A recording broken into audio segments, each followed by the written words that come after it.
Everybody, take a deep breath.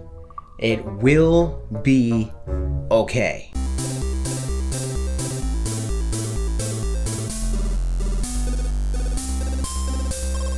Nintendo is gearing up to unveil what they have planned for Nintendo Switch Online any day now. And the general consensus seems to be that people are pretty down on it already. As far as most people are concerned, Nintendo better nail this announcement. If not, all hope for the service is dead. I'm not really in that camp. I'm somewhere in the middle of positive and negative, but I can definitely see where they're coming from. Nintendo hasn't exactly nailed online play in the past, thanks in large part to their reluctance to really commit in the days where Xbox and later Sony doubled down on the implementation of features on their platforms to facilitate and improve online play on console. The last time I talked about Nintendo Switch Online, I mentioned the fact that Nintendo flirted with online services in the past, decades before Xbox was even a twinkle in Microsoft's eye, hell, even about a decade before Windows 2000. Nintendo's online experimentation spans back to the Famicom, way back in 1988, with what they called the Famicom Net System, or Famicom Modem. Nintendo later used that experience to incorporate an online service of some sort for every one of their systems from then on. SNES with Satellaview, again with Nintendo 64's RANnet via 64DD. GameCube didn't have a branded service, but it did support online play. Wii and Wii U had online play too, as we know, and are reminded constantly. None of these things were great,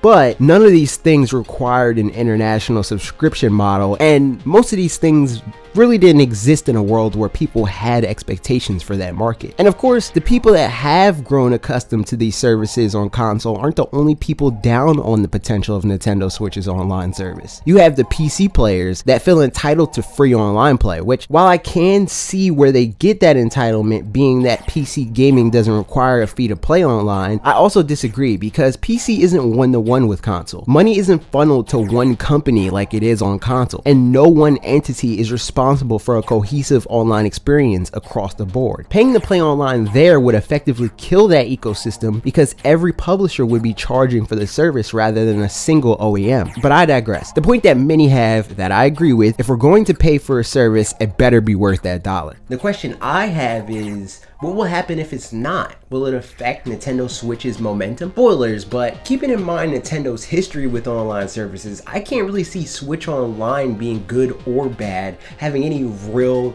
bearing on where Nintendo Switch is headed in the future. It being bad definitely wouldn't have the effect that many skeptics seem to think it will. The people that expect a top-notch online experience with no lag, never-ending uptimes, and snappy connections to any player at any given time are, first of all, living in a fantasy world, and second of all, are unlikely to leave the vaunted Ethernet cable-clad fortresses that are Xbox Live, PlayStation Network, and most definitely anybody gaming primarily on Steam. The people that don't have those expectations won't be any the wiser at the end of the day, just like they weren't on any other Nintendo platform. Mario Kart, Smash Brothers, Pokemon, Splatoon, and more are all games that people will play online on Nintendo platforms, and while they're not perfect, they certainly aren't the unplayable mess online that people purport they are. Of course, those services were free, but with Switch Online in particular, what people seem to be discounting altogether is the fact that Nintendo isn't hinging the value proposition of Switch Online on the online play alone.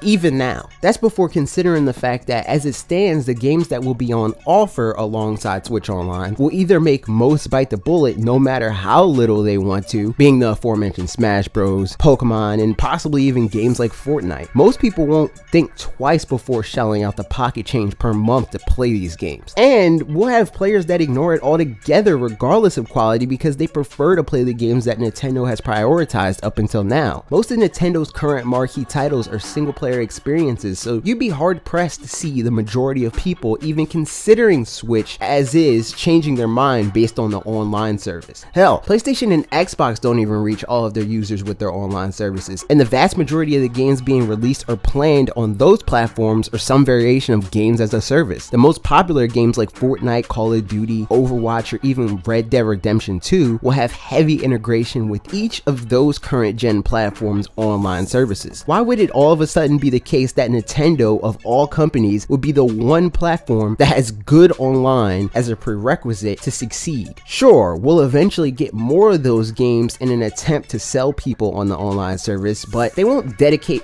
all of their resources to it. There will be single player games for people to play. Regardless of how this system turns out, those games will still be system sellers. If it is bad, the people that do buy into the service will do so because less than $3 a month is impulse buy territory. Low quality Smash Online play is better than no Smash Online play, or the other service that Nintendo offers alongside online play will ultimately seal the deal. In the last Switch Online video I did on this channel, I talked about Nintendo's desire to provide value. Their service is not only a third of the price of what the other guys charge, they also are going to try to justify the price through other means on their own. For many, the ability to play the Nintendo Classics library would have been enough to justify the $20 a year anyway. If they added 4 games a year, that would easily justify the $20 price tag before the online capabilities come into play. I wouldn't be surprised if we saw more than that added to the library per month. Hell, if they wanted to, they could gatekeep classic games altogether and keep them exclusive to the service. Granted, I don't think they'll do that, but they could. Something they will almost certainly do is have exclusive windows for these games, offers for the games, maybe even better offers for their My Nintendo service. You know,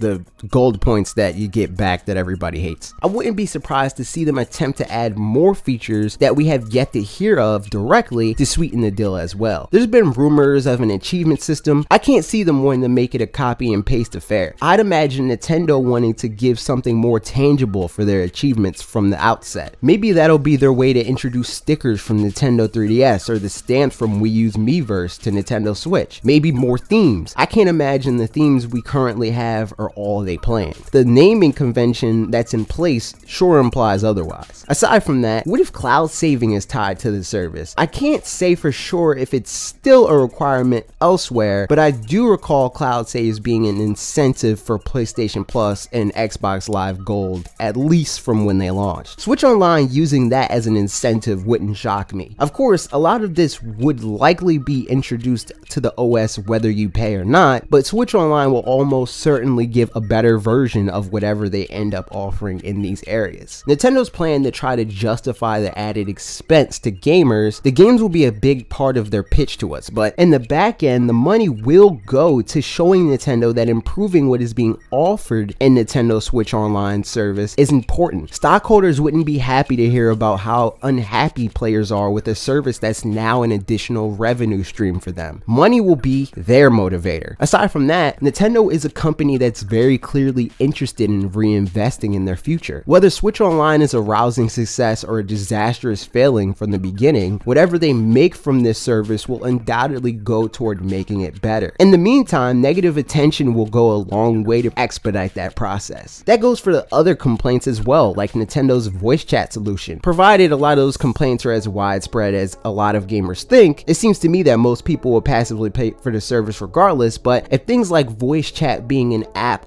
are deal breakers for the majority, they will make themselves heard. Stockholders will see the negative attention and the ensuing loss of revenue, and they will pressure Nintendo to fix the problem. Nintendo's entry into the mobile gaming market is a key example of this dynamic. For years, Nintendo was vehemently against developing games for mobile devices. Fast forward to now, after declining stocks, loss in profits, and a failed attempt at a console, they've ultimately fixed that issue. They were leaving money on the table. Nintendo is now doubling down on the mobile market. They went from being against it to dipping their toe in, only utilizing it as a way to promote their core gaming offerings, to now aiming to have several high earners in the space per year, positioning those games as another pillar of revenue. Nintendo's goal is to make it a $1 billion business for them. That is a huge shift, in large part because of the taste they got after stockholder pressure. The same will happen with paid online. They'll dip their toe in and adjust accordingly, displease consumers, and soon developers will funnel down to their stockholders, which will visibly affect their bottom line. In the past, online services didn't have any promise of income. If anything, they costed them resources with little to no gain in return. But now, stockholders will see that they could earn $20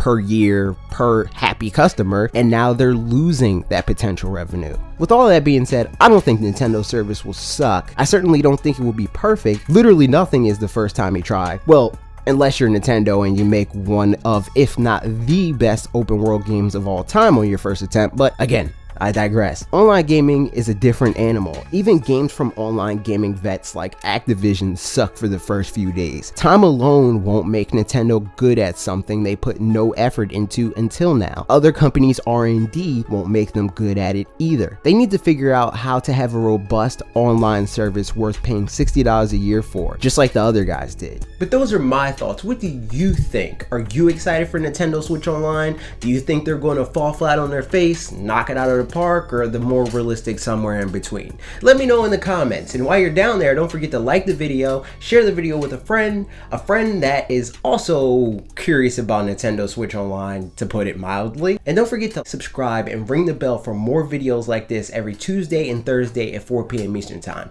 And if you like podcasts, we have one of those too. Me and Logan are going to revisit our videos for the week, talk any Nintendo news, answer any of the questions you guys leave for us in our Discord. Join our Discord, link in the description, and whatever other fun stuff comes to our mind. Also going up at 4 p.m. on Saturdays. Okay, that's it for me.